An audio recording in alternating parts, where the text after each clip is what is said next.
సంక్రాంతి భారతదేశంలోని హిందూ పండుగల్లో అత్యంత ప్రాముఖ్యమైన పండుగ. ఈ పండుగను 3 రోజులు జరుపుకుంటారు. భోగి రోజు చలిలో భోగి మంటలు వేయడం ద్వారా పండుగ ప్రారంభమవుతుంది. ఇదే రోజున చిన్నారులకు భోగి పళ్లను పోస్తారు. పురాణాల ప్రకారం భోగి పండుగ రోజునే బదరీవనంలో శ్రీహరిని పసిబాలుడుగా మార్చి దేవతలందరూ బదరీ పళ్ళు అంటే రేగుపళ్ళతో అభిషేకం చేశారు. చిన్నపిల్లలకు ఇలా పూలు పళ్ళు భోగి పళ్ళు పోయడం వల్ల ఆరోగ్యంగా ఉంటారని నమ్ముతారు. సూర్యుడు ధనుసు రాశి నుంచి మకర రాశిలోకి సంచారం చేసిన సమయంలో మకర సంక్రాంతి ప్రారంభమవుతుంది.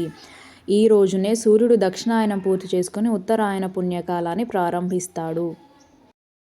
సమయంలో ప్రతి ఒక్కరూ దాన ధర్మాలు చేస్తే శుభ ఫలితాలు వస్తాయని నమ్ముతారు. కొత్తగా పెళ్లి చేసుకున్న వారు బొమ్మల నోము, సావిత్రి గౌరీ వ్రతం చేస్తారు. ఈ రోజున పవిత్రమైన గంగా నదిలో లేదా ప్రవహించే నీటిలో స్నానం చేస్తే పుణ్యఫలాలు పొందుతారని నమ్ముతారు. తమ పూర్వీకులకు తర్పణం సమర్పించేందుకు భగీరథ మహర్షి గంగమ్మను ఈరోజే భూమిపైకి ఆహ్వానిస్తాడు. తన ప్రతిపాదనను అంగీకరించి మకర సంక్రాంతి పండుగ రోజున భూమిపైకి వస్తుంది. ఈ 3 రోజుల పాటు కోనసీమలో కోడి పందాల జోరు కొనసాగుతుంది. కేవలం కోడి పందాలు మాత్రమే కాదు, ఎడ్ల పందాలు కూడా నిర్వహిస్తారు. గుజరాత్లో గాలిపటాలు ఎగురవేస్తారు.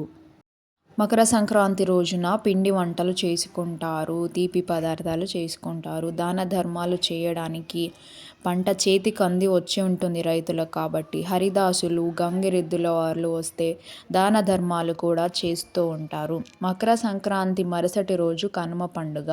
ఈరోజు పశువులను అందంగా అలంకరించి వాటికి ఇష్టమైన దానా పెడతారు. 4వ రోజైన ముక్కనుమ నాడు మాంసాహారం తీసుకుంటారు.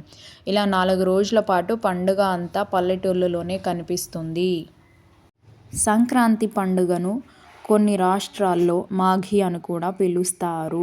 ఉత్తర భారతంలో నివసించే హిందువులు, సిక్కులు సంక్రాంతి పండుగను మాఘీ అని పిలుస్తారు. ఆ తర్వాత లోరీ జరుపుతారు.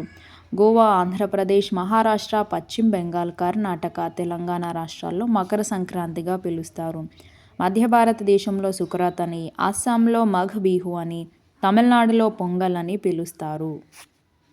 హిందువుల నమ్మకం ప్రకారం మకర సంక్రాంతి రోజున ఎవరైనా మరణిస్తే వారికి పునర్జన్మ ఉండదని, నేరుగా స్వర్గానికి వెళతారని చెబుతారు. అందుకే భీష్మ పితామహుడు ఈ రోజు మరణించారని కూడా చెబుతారు.